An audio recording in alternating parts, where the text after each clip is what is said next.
On a moonlit night in the sleepy town of Hollow Ridge, old man Edgar trudged along the dirt path skirting the forest's edge.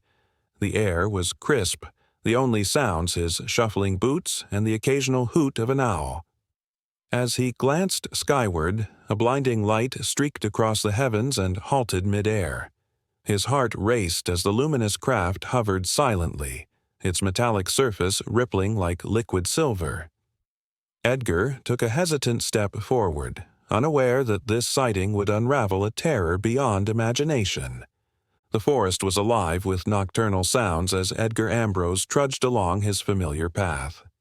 At 72, the old recluse of Hollow Ridge found comfort in his routine walks. But tonight, something disrupted the stillness. As Edgar neared the clearing, the stars above vanished, replaced by a low hum that vibrated through the air. A streak of light tore through the sky and stopped above him. Hovering silently was a metallic disk, its rippling surface unlike anything he'd ever seen. Symbols, glowing faintly, began to emerge on its underside, their patterns shifting hypnotically. Curiosity overcame fear as Edgar stepped closer, drawn to the craft. A sudden beam of light engulfed him, its warmth paralyzing. His body felt weightless as the hum intensified, resonating through his chest. The world around him blurred, and before he could process what was happening, darkness consumed him. When Edgar awoke, dawn was breaking. He lay in the clearing, his lantern shattered beside him. The craft was gone, but searing pain in his hands made him look down. Burns marked his skin, forming strange, intricate symbols, the same ones he'd seen on the craft. Shaken, Edgar stumbled back toward town. His mind raced, but an eerie sense of being watched lingered. The trees seemed unnaturally still, the shadows long and foreboding. Whatever he had witnessed, it was only the beginning. Edgar staggered into town just as the sun began to climb over Hollow Ridge, casting warm light on the old, cobbled streets. He kept his burned hands hidden in his coat pockets, but his face betrayed the unease brewing inside him. At the sheriff's office, he hesitated before knocking. Sheriff Will Grayson, a man of skeptical disposition, looked up from his desk as Edgar entered. "Morning, Edgar. What brings you into town so early?" the sheriff asked, narrowing his eyes. There's something you need to know," Edgar stammered. He told the sheriff everything. The hovering craft, the symbols, the beam of light, and the burns on his hands. Grayson leaned back in his chair, his brow furrowed as he listened. When Edgar showed him the marks, the sheriff's skepticism faltered. "That's quite a tale, Edgar. But UFOs? You been out drinking again?" "No, I'm telling the truth," Edgar barked, slamming his hands on the desk. The marks began to glow faintly, making Grayson sit up straight. All right, I'll come out to the clearing with you," the sheriff relented. But when they reached the spot, there was no sign of the craft. The ground was undisturbed, the symbols gone. Grayson sighed, turning to Edgar. "If there's nothing here, I can't do much." That evening, Edgar returned home feeling defeated. As he approached his cabin, a strange sound caught his attention. A faint rustling, like something moving in the shadows. He stopped in his tracks, scanning the tree line. His pulse quickened as a pair of glowing, almond-shaped eyes peered back at him. The figure disappeared before he could act. Inside his cabin, Edgar bolted the door and sat by the window, clutching his old shotgun. The silence of the forest seemed oppressive, broken only by faint clicks and whispers that seemed to emanate from nowhere. Sleep came in fitful bursts, haunted by visions of the craft and its eerie symbols. By morning, he found his barn door ajar, claw-like scratches raking across the wood. His livestock were untouched but visibly spooked. Edgar realized the encounter had followed him home. Whatever he had seen wasn't finished with him. Edgar didn't leave his cabin for days after the barn incident. Something unnatural had followed him home, and he could feel its presence lingering on the edges of his land. At night, his sleep was haunted by vivid, otherworldly dreams. They began subtly. Strange lights and fragmented images, half-formed visions that left him waking in a cold sweat. But soon, they grew more intense. In his dreams, Edgar found himself standing on a vast, barren landscape under a sky that shifted colors like a restless storm. Towering structures of an unearthly design loomed in the distance, their surfaces glowing with pulsating patterns that resembled the symbols on his hands. Strange creatures moved within the shadows, their forms indistinct but undeniably intelligent. Their voices, no, thoughts, whispered to him in a language he couldn't understand. When he woke, Edgar felt drained, as though he had truly traveled to that alien world. The burns on his hands throbbed painfully, glowing faintly in the darkness. He tried to brush it off as his mind playing tricks on him, but deep down, he knew the dreams were more than figments of his imagination. One night, the dreams shifted. Instead of the alien landscape, he found himself back in the clearing where he'd first seen the craft. The symbols on the UFO glowed brighter this time, and the hum vibrated through his very bones.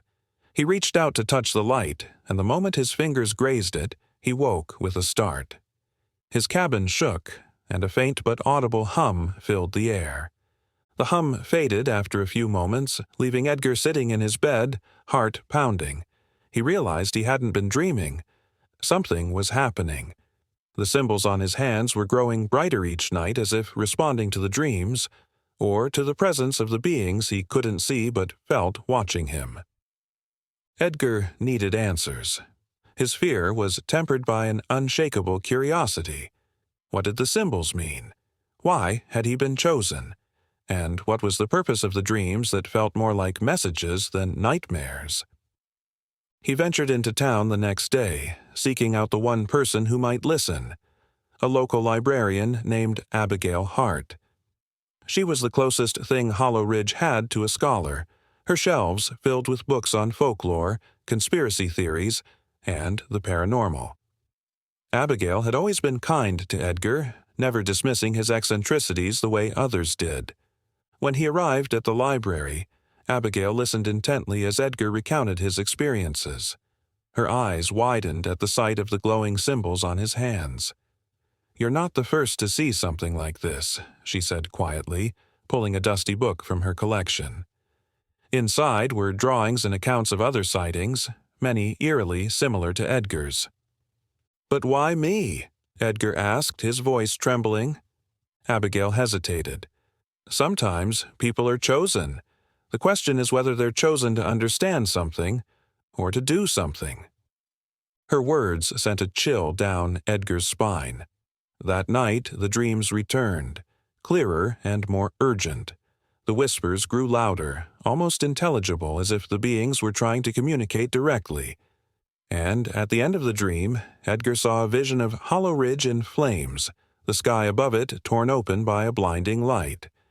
He woke with a scream, clutching his burning hands as the symbols flared brighter than ever before. Whatever was coming, Edgar knew he couldn't face it alone. The symbols on Edgar's hands became impossible to ignore. They glowed faintly at night, their warmth both comforting and alarming. During the day they seemed to fade, but Edgar felt them, an ever-present itch beneath his skin. Hollow Ridge was starting to notice, too. Whispers followed him when he walked through town. It wasn't just Edgar who felt the shift. The town itself seemed gripped by an invisible force. Livestock were found mutilated in the fields, their wounds precise, almost surgical. Crops withered overnight, their once green stalks blackened and brittle. Even the air felt heavy, an oppressive weight pressing down on the townsfolk. Edgar tried to make sense of it all. The dreams hadn't stopped, and the symbols seemed to pulse in rhythm with the whispers he heard in his sleep.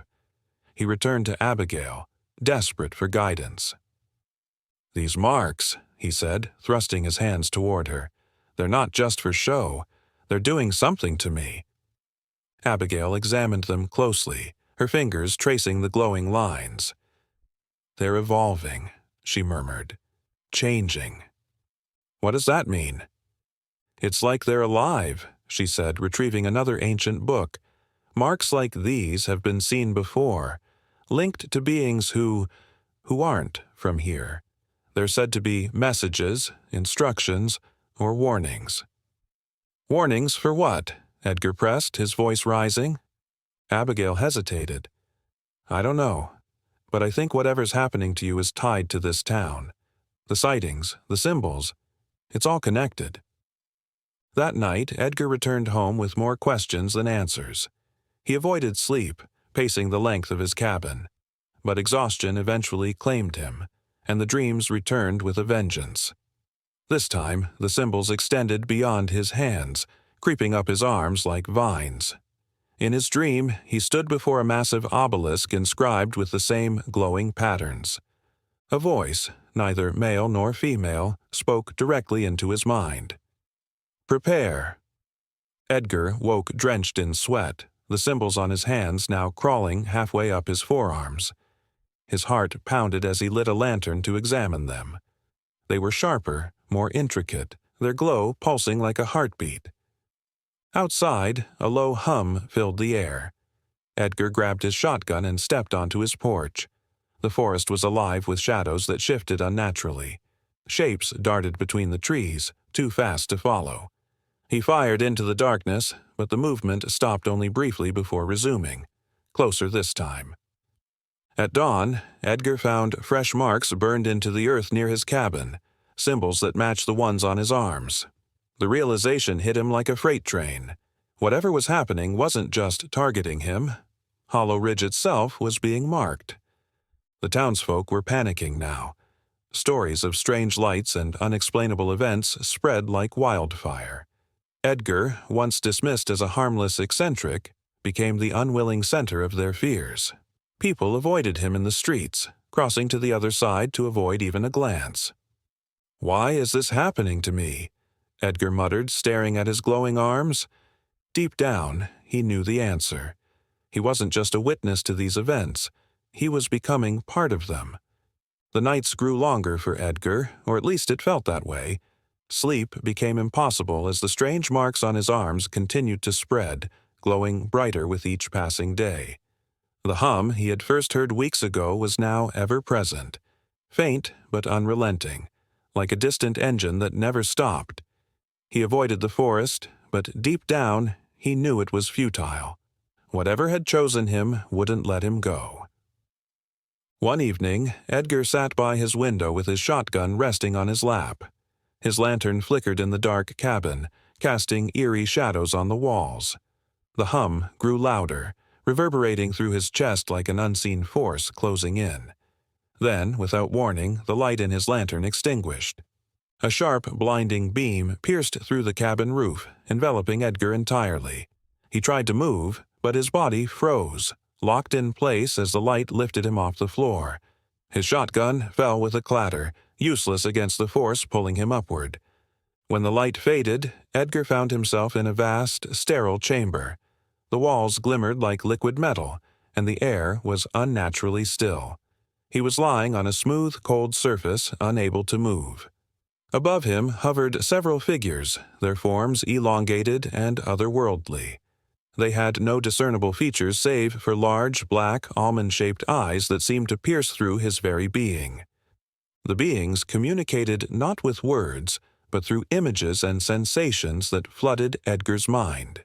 He saw fragments of their world, towering structures bathed in eternal twilight, skies lit with multiple moons, and a vast, glowing obelisk that pulsed with the same symbols etched into his arms. Then came the pain.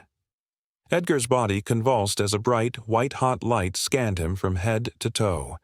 His mind screamed, but no sound escaped his lips. It wasn't just his body they were probing. They were delving into his memories, his very essence. He could feel them sifting through his thoughts, extracting fragments of his life. His childhood in Hollow Ridge, the first time he saw the stars through his father's telescope, and the moment he'd first encountered the UFO. As abruptly as it began, it stopped. The beings stepped back, their heads tilted as if in contemplation. One of them extended a long, slender hand and touched the symbols on Edgar's arm. The pain vanished, replaced by a strange warmth that spread through his body. A single word echoed in his mind. Harbinger. Before Edgar could process the meaning, the room dissolved into light, and he was thrust into darkness. When he opened his eyes, he was back in the clearing. The symbols on his arms now glowed fiercely, lighting up the night. His body ached, but his mind was sharper than ever. The images they'd shown him lingered, their meanings tantalizingly out of reach. He staggered home, his steps heavy with exhaustion and confusion. Back at his cabin, he found his shotgun still lying on the floor. The beam of light had burned a perfect circle through the roof. Edgar sat in silence, staring at the marks on his arms.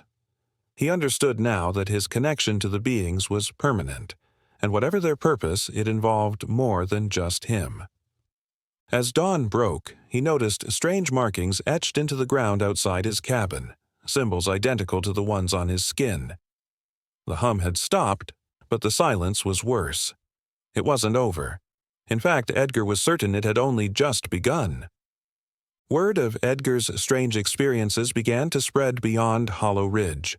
The town was already abuzz with whispers about mutilated livestock, glowing symbols, and unexplained lights in the sky. It didn't take long for a group of UFO enthusiasts and paranormal investigators to arrive, drawn to the escalating phenomena like moths to a flame. Edgar was reluctant at first. He'd spent weeks as the town's outcast, the subject of ridicule and suspicion. But when a young investigator named Marcus Caldwell approached him with genuine curiosity and empathy, Edgar finally relented. Marcus and his team set up base in the cabin, eager to document everything. "You've been marked," Marcus said, examining Edgar's glowing arms with a mix of fascination and fear. "The patterns are consistent with other abduction cases, but the way they're spreading, this is unprecedented." The team installed cameras and motion sensors around the property. They even placed audio recorders in the forest where Edgar had first seen the craft. Abigail joined them, her research proving invaluable in connecting Edgar's experiences to historical patterns of alien encounters. That night, as the team reviewed the day's footage, the hum returned. The sound grew louder, making the cabin walls tremble. Marcus scrambled to check the cameras, but the screens flickered with static. "Something's coming," Edgar said, his voice steady but filled with dread. The team rushed outside just in time to see a pulsating light descending from the sky. It hovered above the clearing, casting an eerie glow that illuminated the forest. Marcus and the others froze, their equipment useless against the sheer power of the phenomenon. Edgar stepped forward, the symbols on his arms now glowing so brightly they lit his path. He felt the pull again, an invisible force urging him toward the light. The investigators called out to him, but their voices sounded distant, muffled by the hum. As Edgar entered the clearing, the light shifted. It wasn't the same craft he'd seen before. It was smaller, sleeker, and somehow more menacing. A beam shot down, but this time it didn't immobilize him. Instead, it seemed to scan the ground, burning new symbols into the earth. "They're leaving a message," Abigail whispered, her voice trembling. The beam retracted and the craft disappeared as suddenly as it had arrived. Silence fell over the forest, broken only by the team's panicked breaths. Edgar stood in the center of the newly etched symbols, his arms now glowing so brightly they seemed to pulse with life. Marcus approached cautiously. "What are they telling you?" Edgar shook his head. "I don't know yet, but I think I'm supposed to find out." The investigators spent the rest of the night documenting the markings and comparing them to Edgar's symbols. They discovered a startling pattern. The markings formed a map. Abigail recognized some of the locations, ancient sites of power, places steeped in mystery and legend.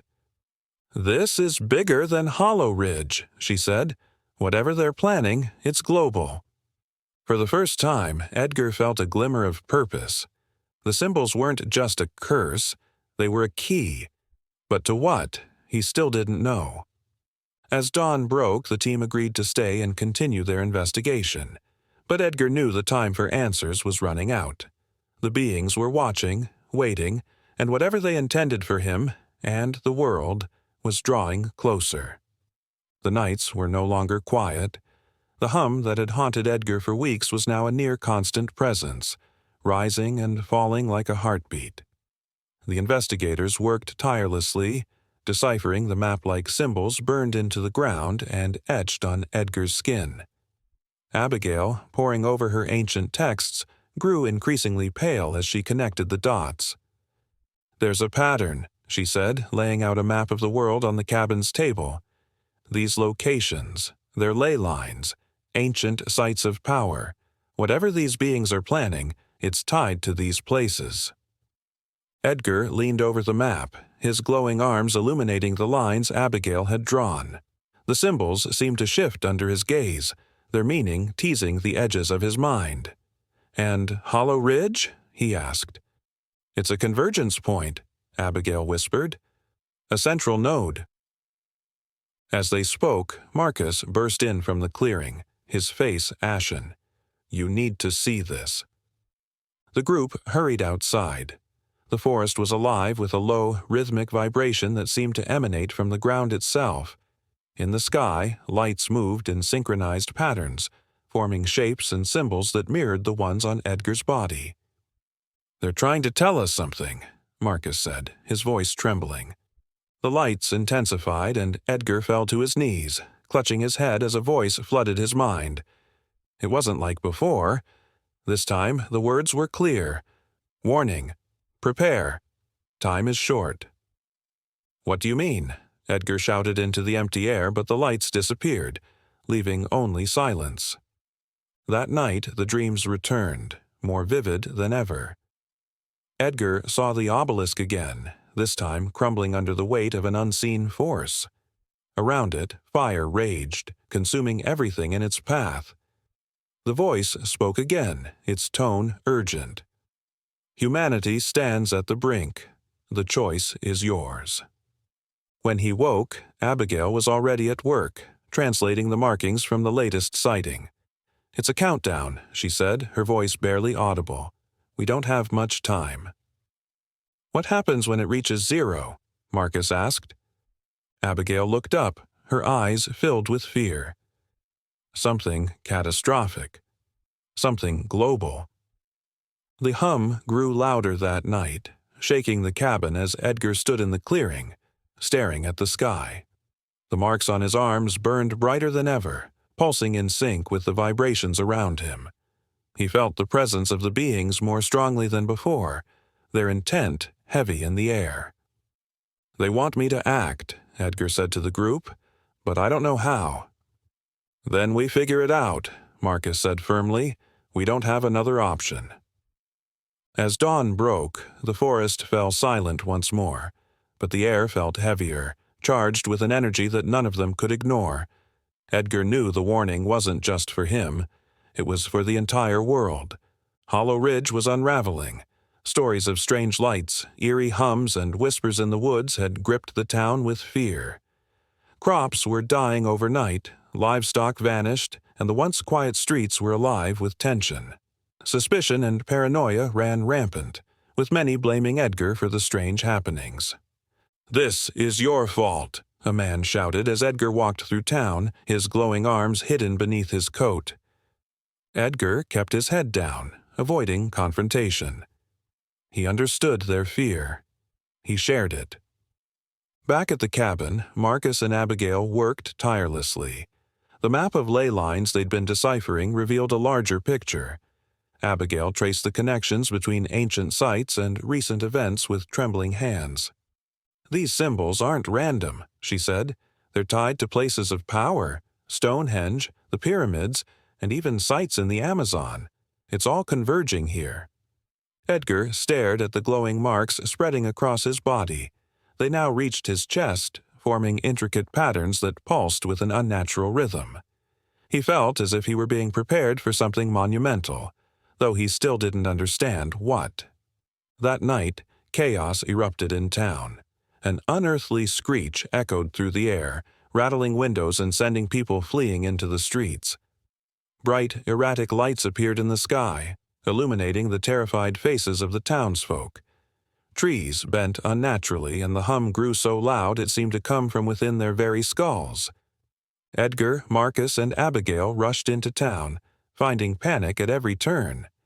Cars wouldn't start. People knelt in the streets clutching their heads, and others screamed incoherently, overwhelmed by the vibrations. "They're testing us," Edgar muttered, his voice shaking. "What are they testing?" Marcus asked, his camera trained on the lights.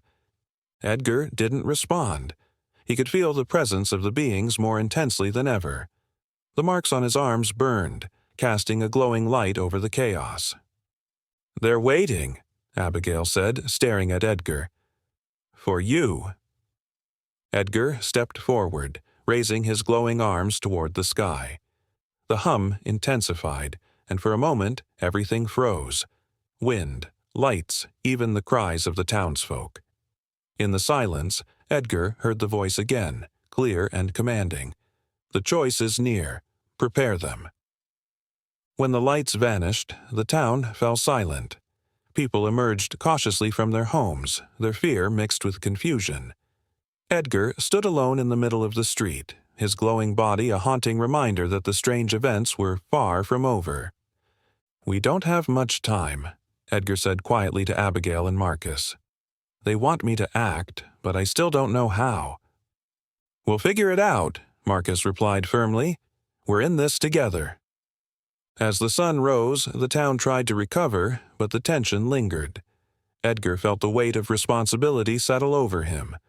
Whatever the beings intended for Hollow Ridge and the world was drawing closer, and he had no choice but to face it.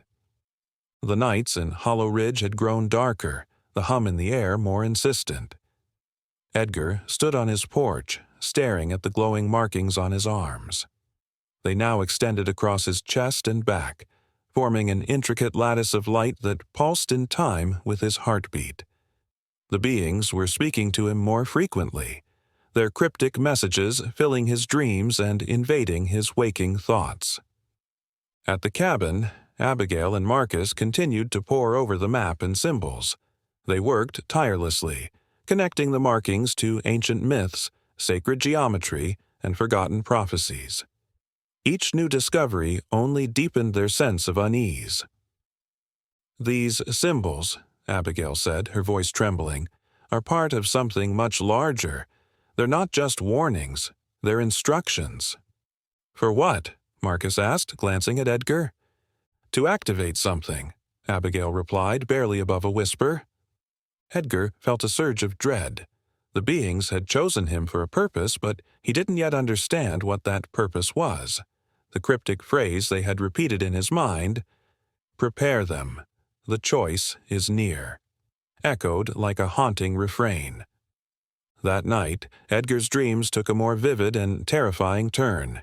He found himself standing before the obelisk again, its surface alive with glowing symbols. But this time, the obelisk split open, revealing a core of searing white light. The light expanded, consuming everything in its path. Mountains crumbled, oceans boiled, and the skies darkened. The voice returned, booming and relentless. "The convergence will determine the fate of all." When Edgar woke, his entire body was glowing, the symbols searing into his skin. Abigail and Marcus rushed to his side as the hum outside grew deafening. The ground trembled, and a blinding light appeared over the clearing. "They're here," Edgar said, his voice steady despite the chaos. The three of them ventured outside, shielding their eyes from the intense light. In the clearing stood a structure that hadn't been there before, a massive metallic sphere pulsating with the same energy as the symbols on Edgar's body. "What is that?" Marcus asked, his voice trembling. "It's the key," Abigail said, her eyes wide, "and the choice." The sphere emitted a low, resonant hum that seemed to speak directly to Edgar. He stepped forward, feeling the pull more strongly than ever. As he touched the sphere, his mind was flooded with images. Humanity's greatest triumphs and deepest failures, the fragility of the planet, and the forces that had shaped life itself. The beings spoke once more, their voices unified and commanding. "The convergence will awaken the earth or destroy it. You must decide." Edgar turned to Abigail and Marcus, his face pale but resolute. "They've been testing us, guiding us. This is a decision for all of humanity. If I make the wrong choice, it could end everything." Abigail grabbed his arm. "You're not alone in this. We'll help you figure it out." But Edgar shook his head. "No, they've made it clear. It's my responsibility." The sphere pulsed brighter, its hum reaching an almost unbearable intensity. Edgar closed his eyes, feeling the weight of countless lives pressing down on him. The final choice was near, and with it, the fate of the world. The sphere's glow intensified, casting the clearing in a pale, otherworldly light. Edgar stood before it, his glowing arms now fully enveloped in pulsating patterns that seemed to move like living veins of energy. Abigail and Marcus stood behind him, their faces a mix of fear and hope. The hum in the air had reached an unbearable crescendo, yet Edgar felt a strange calmness settle over him. The voice returned, not booming as before, but steady and clear. "You are the harbinger. The choice is yours. Awaken or destroy." Edgar stepped closer to the sphere. Images flashed through his mind, visions of what could be. He saw a future where the Earth thrived, its people united under renewed purpose. Technology and nature worked in harmony, guided by the wisdom of the beings who had come to warn them. But then came darker visions, cities crumbling into ash, oceans swallowing continents, and the skies choked with fire. The beings watched silently, neither condemning nor encouraging his choice. "What happens if I choose wrong?" Edgar asked aloud, his voice trembling. "There is no wrong. There is only consequence," the voice replied. Edgar turned to Abigail and Marcus, searching their faces for reassurance. Abigail stepped forward, tears in her eyes. "Whatever you choose, we trust you," she said softly. Marcus nodded. "You've been through everything for this moment. If anyone knows what to do, it's you." Edgar faced the sphere once more. He placed his hands on its surface, feeling a surge of energy coursing through his body. The symbols on his skin blazed with light, merging with the sphere's glow. His mind opened, flooded with a torrent of knowledge and understanding. He saw the truth. The beings weren't invaders or saviors. They were watchers, ancient custodians of countless worlds. Their purpose wasn't to interfere, but to test, guiding civilizations to pivotal moments where their choices determined their survival or extinction.